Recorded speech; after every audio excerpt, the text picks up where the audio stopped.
Roberto, and thank you to the whole Pennsylvania Conference for Women Family for having me. It's such an honor to be a part of this session with Tamla and Jane and Jill, and a part of this whole event celebrating women and bringing us together to share our stories and our challenges and our inspiration to help improve both our careers and our personal well-being. And with over 7,000 people here, I think it's a really big reminder that we're not alone as we try to make sense of our work and our communities and our lives. And that's what a lot of my projects are about. And here is a glimpse of some of the projects that I've made.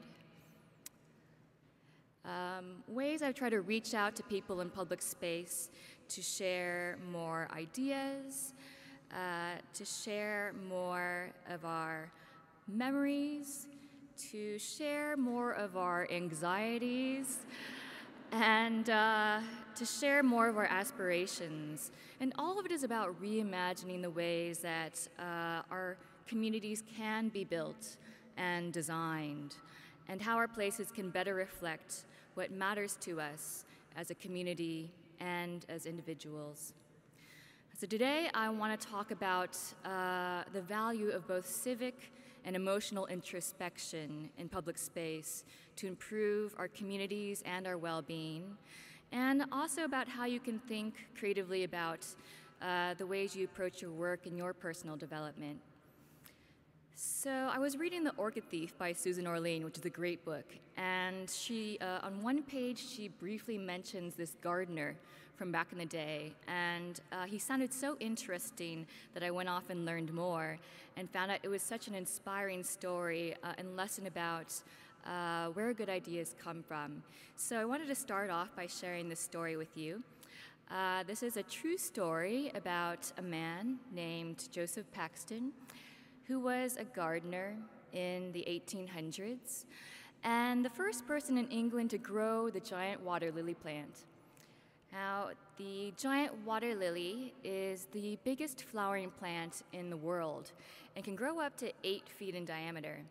And it has a special cross-root structure that gives it a rigid form, and this made Joseph wonder how strong it really was.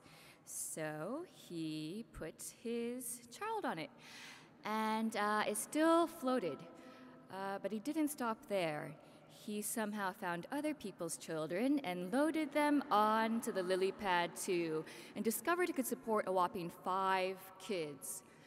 So when he realized just how strong the lily pad was, he wondered, what if this structure could be applied to other things? And he used the same structure to create experimental greenhouses, and then he made this. The Crystal Palace, this gigantic cast iron and glass building in London for the Great Exhibition of 1851. And more than 14,000 people came together in this space to celebrate the latest technology in the Industrial Revolution. So Joseph translated the structure of the giant water lily plant into this gigantic building, and he was knighted for his work. So I like this story a lot because I aspire to have the openness of mind where the strength of a leaf can lead you to reimagine the way we build our buildings. It's because he was curious and he tried things out and he kept an open mind. And I think that's the core of how a lot of good ideas develop. Following your curiosity, experimenting, and allowing your many life experiences to influence you for the rest of your life. And because of that attitude, Joseph the gardener also became Joseph the architect, which makes me think about the idea of disciplines. You know, we can make disciplines as small or as big as we like. You know, disciplines are just a one way to categorize fields of study and interest. And there are many spaces between traditional disciplines, and no one says you can't go outside of the lines. So it seems only natural that we make our own disciplines out of the bits and pieces that we're interested in. that each and every one of us has a unique discipline that's made up of our life experiences and our personal interests and the sum of all the moments of our lives. And this continues to change as we grow and change. Now, I studied architecture and graphic design at the University of Michigan, and then I got a master's degree in urban planning at Columbia University. And over time, these disciplines and my experiences working with communities around the world and my evolving questions turned into interactive experiments in public space, and I'll share a few of them with you today. So I live in New Orleans now, and I love it. Here's a shot of downtown. And just east of the French Quarter is the Marigny and the Bywater where I live, and it's full of colorful shotgun houses. They're just so damn cute, I want to pet them. And I think it's interesting to see how many hybrid businesses there are in my neighborhood, businesses serving multiple needs. So this place is a laundromat / liquor store, good hybrid. There's a pet store / art supply store. There's a Mardi Gras party supply store that has doubled as a grocery ever since the main one closed after Katrina. And there are also vacant storefronts. And I think that many of us walk by underused areas in our cities and have opinions of what we like to see in these spaces. But right now we have limited influence, and it made me wonder, well, what if we could easily say what we want, where we want it? So I made these fill-in-the-blank stickers as a kind of crude tool and experiment, a kind of love child of street art and urban planning. And they're made of vinyl, so they can be easily removed without damaging property. And I put boxes of free stickers in businesses around the city and posted grids of blank stickers on vacant buildings so anyone walking by could easily fill one out. And I was amazed to see the range of thoughtful responses, from a butcher shop to a community garden, from a place to buy flowers for my baby, to heaven. It's a fun, low-barrier tool to provide civic input on-site, and the responses, they reflect the hopes and dreams and colorful imaginations across different communities. I started using cheap tools like this because I was just trying to do what I could with what I had, and only later did I realize that it had all these other benefits. These analog tools, they're accessible to everyone. It's anonymous, so you can open up in ways you might not have otherwise. It doesn't put you on the spot, so it allows shyer people like me to share just as much with their community. And the handwritten responses, they reveal a lot of personality that often gets lost with digital tools. So some people want better infrastructure, like roads properly paved, sidewalks repaired, and bike racks installed. And some people want better food, like an affordable farmer's market, a Chinese restaurant, a donut / flower shop, another good hybrid idea, or an entire building covered in bacon. I love the range of responses from the functional to the poetic. Here's one of my favorites. I wish this was full of nymphomaniacs with PhDs. Sexy and smart. Some people dream of making it their own, like Keon and Kaylin's seafood place, my art gallery, my produce market and cafe. And some people dream of making it together. I love this one. Someone wrote, I wish this was a bakery, and someone else wrote, if you can get the financing, I will do the baking. And that leads to the bigger question.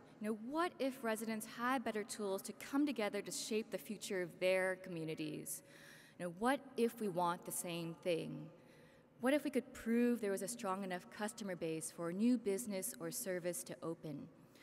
So my friends Dan and T. Parham and I, we took this idea a few steps further and created Neighborland, this kind of hybrid tool. It's part online and part in public space to help people come together over the future of their communities. So you can say what you want in your city, you can see what other people want and click Me Too, so that one neighbor who wants the ability to recycle glass can turn into 10, 20, 30, and beyond.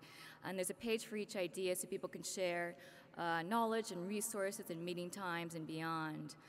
We've been to a lot of community meetings where the voice of the community ends up being the handful of people who can attend or the loudest person in the room. And that's made me wonder, how can more people get involved over time, and how can the quiet people share just as much as the loud ones? People have turned ideas into a reality, like a pop-up night market that's become a regular thing, improved bike signage, and petitions that have changed policies. And organizations can use the tool to ask questions to their communities, like, where do you want bike lanes? Or how can San Francisco State University serve the campus and our community better? Or what businesses do you want here? And pair these online pages with giant fill-in-the-blank signs at events and public signs where you can text in your idea to make this process, the civic process, more accessible, more engaging, more fun, and more inclusive for all. And all of it started out with this, this little sticker, which reminds me that small interventions can lead to better informed big ones. And trying things out with simple and cheap tools is a great way to start because it relieves the pressure and puts you in an open-minded mood to keep experimenting and learning as you go. So if you're unsure of what to do next, just try something small out, see how it goes, and grow from there. Now, I continue to experiment on abandoned buildings and neglected spaces, and my projects all come from questions I have, and those questions became a lot more personal after I lost someone I loved. Her name was Joan. She was a mother to me for 15 years, and her death was sudden and unexpected, and I went through a long period of grief and depression, and with time I felt gratitude for the time we had together. And eventually I found clarity in my life by thinking about death so much. But I struggle to maintain this perspective. I think it's easy to get caught up in the day-to-day and forget what really matters to you. So I wanted a daily reminder, and I wanted to know what was important to the people around me. So after getting permission from the property owner and many people, I created this homemade stencil that said, "Before I die, I want to." And with help from old and new friends, I painted the side of this crumbling house in my neighborhood with chalkboard paint and stenciled it with this prompt so anyone walking by could pick up a piece of chalk and reflect on their lives and share their personal aspirations in public space. It was all an experiment and I didn't know what to expect, but because it was cheap to make, I thought it was no big deal if it didn't work out. Well, by the next day it was completely filled out and it kept growing, and people's responses made me laugh and cry, and they consoled me during some of my toughest times. I understood my neighbors in new and enlightening ways, and I saw that I'm not alone as I'm trying to make sense of my life. So neighbors introduced themselves in front of the wall while reading through the day's responses, and people who ordinarily had little to do with one another began taking care of it. The grandmother who lived across the street told me, people are around all the time now. The block is safer. So the wall in New Orleans was up for 7 months in 2011, and it ended for the happiest of reasons. A new owner bought the property, and the house became a home again. But that wasn't the end of the project. I posted some photos online, and it spread, and my inbox exploded with messages from people who wanted to make a wall with their community. So I created a website with free resources, and now, 3 years later, thanks to passionate people around the world, there are over 500 Before I Die walls in over 70 countries and stenciled in over 30 languages. And it's been one of the greatest experiences of my life to see this little experiment grow into this global project. Yeah.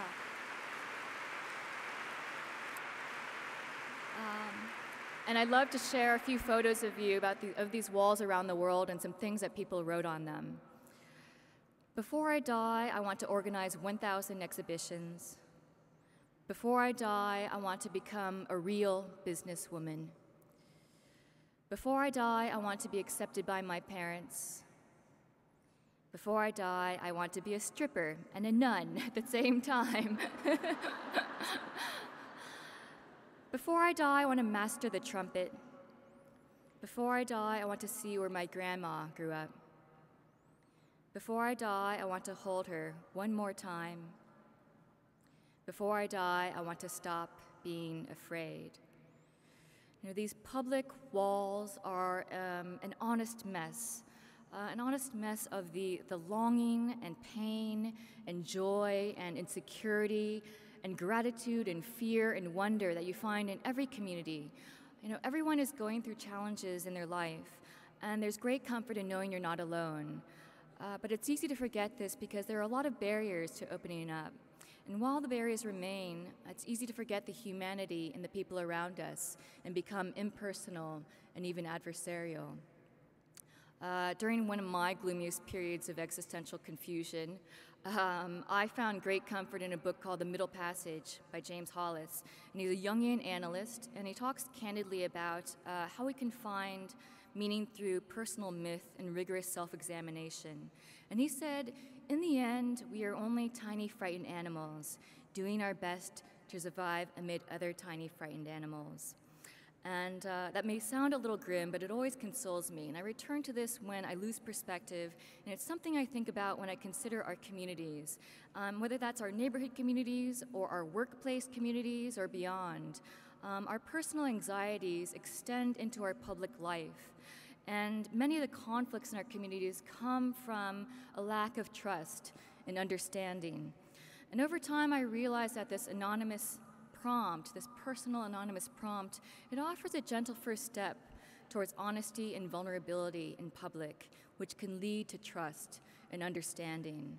And these are essential elements for a more compassionate community, which can not only help us make better places, but can help us become our best selves.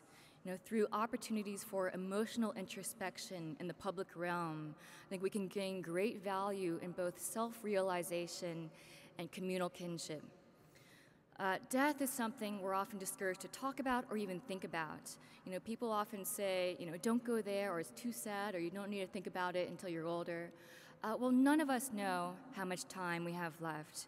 And it's easy to postpone our deepest needs. It's easy to take the people we love for granted. And I think it's far too easy to neglect our relationship with ourselves.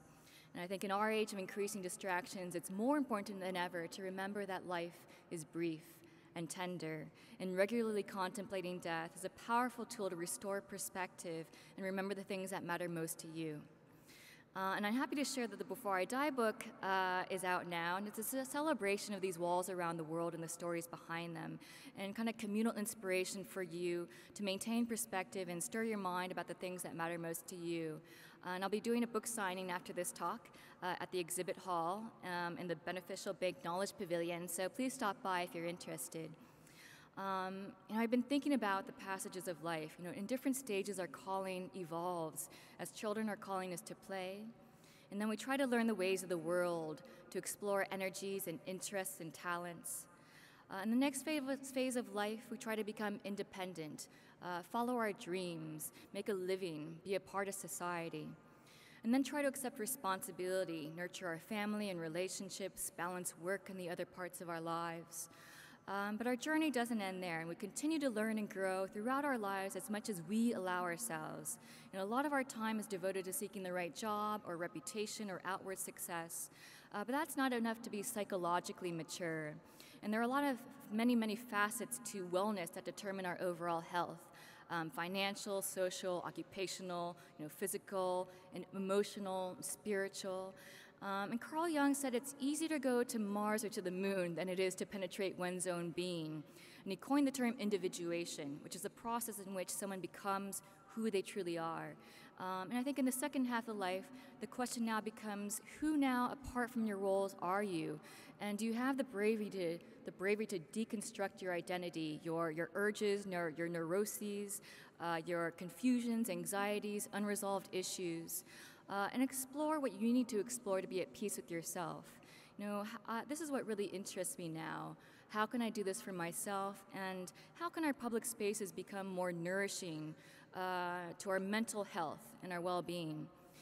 Like this project, I want to share one last project. I spent a month living in Las Vegas, where I was artist in residence at the Cosmopolitan, and made a gallery installation. And as they say, what happens in Vegas stays in Vegas. I thought, well, what if we could share with full discretion? I recently confessed something to someone I loved, and it left me feeling very confused. So when I traveled to Japan a few years ago, I was inspired by the Shinto shrine prayer walls, where people can write a prayer on a wooden plaque and hang it on this wall for the spirits or gods to receive them. And inspired by that and Post-Secret and Catholicism, I invited people to anonymously share their confessions and see the confessions of the people around them in the heart of the Las Vegas Strip. So people could write and submit their confessions on wooden plaques in the privacy of confession booths. And then I hung the plaques up on the wall so they gathered over time, like a Shinto shrine prayer wall, and projected select responses on large canvases and painted them. And by the end of the exhibit, over 1,500 confessions were displayed on the walls, from "Your name is tattooed on my ass," to "I like porn more than my husband does," to "I still love her, 2 girlfriends and 5 years later." From "I'm scared I'll die alone" to "I eat too much cheese." And over the last year, I felt everything from joy to despair. And I saw it on these confession walls too. And I think when we feel fear or anxiety or confusion, we often do our very best to hide it from others. But what if we could make more safe places to share? There's great power in knowing you're not alone. You're not alone as you're trying to make sense of your life, and you're not the only one who feels like you're barely keeping it together. I've been thinking about why we came together in the first place. The city historian Lewis Mumford once wrote that the origins of society were not just for physical survival, but for a more valuable and meaningful kind of life. And some of the earliest gathering places were graves and sacred groves. We gathered so we could grieve together and worship together and console one another and be alone together. Our public spaces are as profound as we allow them to be. And they are shared spaces, and they can play a profound role in helping us make sense of the beauty and tragedy of life with the people around us. So to close, I just want to say my projects are guided by my experiences, and I've learned that the world becomes more rewarding when you let yourself look beyond what you're searching for. I've stumbled on so many things that have changed the course of my life, and I think it's good to have goals, but it's even greater to embrace serendipity and to allow random experiences to become meaningful to you. And you can only have insight into your life when you make yourself available to it. Which brings us back to this guy, Joseph Paxton. I think his story is so compelling because it shows us how creative we can all be if we approach our life and work with the right attitude. It wasn't some unattainable flash of genius. It was simply that he was curious and he tried things out and he kept an open mind, and that's something we can all do. So you can learn more about my projects in these places, and I'll be signing Before I Die books in the exhibit hall, and thank you so much for having me here